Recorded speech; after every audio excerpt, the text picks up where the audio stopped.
రైతులకు ఎరువులు అందించాలనే ఉద్దేశ్యంతో కేంద్ర ప్రభుత్వం ప్రవేశపెట్టిన ఎన్ఎఫ్ఎస్ఎఫ్ యాప్ ద్వారా ఎరువుల సరఫరా ఎలా జరుగుతుందని విధి విధానాలను జాయింట్ కలెక్టర్ అపూర్వ భరత్ పరిశీలించారు. కరప మండలం వాకడ గ్రామంలో గల రైతు సేవా కేంద్రాన్ని జిల్లా జాయింట్ కలెక్టర్ అపూర్వ భరత్ పరిశీలించారు. యాప్ యొక్క ఉద్దేశాన్ని రైతులకు తెలియపరిచారు.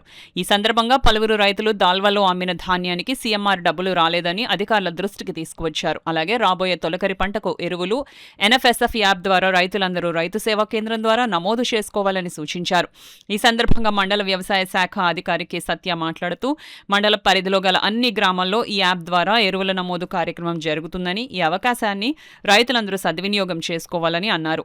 ఈ కార్యక్రమంలో tahsildar Akula Lakshmi Saraswati, revenue inspector Pavan, agriculture assistant Ramya తదితరులు పాల్గొన్నారు. ఈ విజిట్ యొక్క ముఖ్య ఉద్దేశం ఏంటంటే ఎరువుల సరఫరా ఎలా జరుగుతుంది, నూతనంగా కేంద్ర ప్రభుత్వం ప్రవేశపెట్టిన ఎన్ఎఫ్ఎస్ఎఫ్ యాప్ ద్వారా ఎరువుల పంపిణీ కార్యక్రమం ఎలా జరుగుతుంది, రైతులు ఎలా బుక్ చేసుకోవాలి, ఆ విధి విధానాలు ఏంటి అని చెప్పేసి అబ్జర్వ్ చేయడానికి అని చెప్పేసి వచ్చారండి.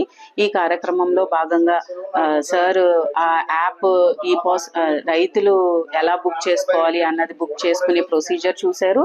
అలానే బుక్ చేసుకున్న తర్వాత క్యూఆర్ ఐడి స్కాన్ చేసి ఎరువుల అమ్మకాలు ఎలా జరుగుతున్నాయి అన్నది కూడా చేశారండి.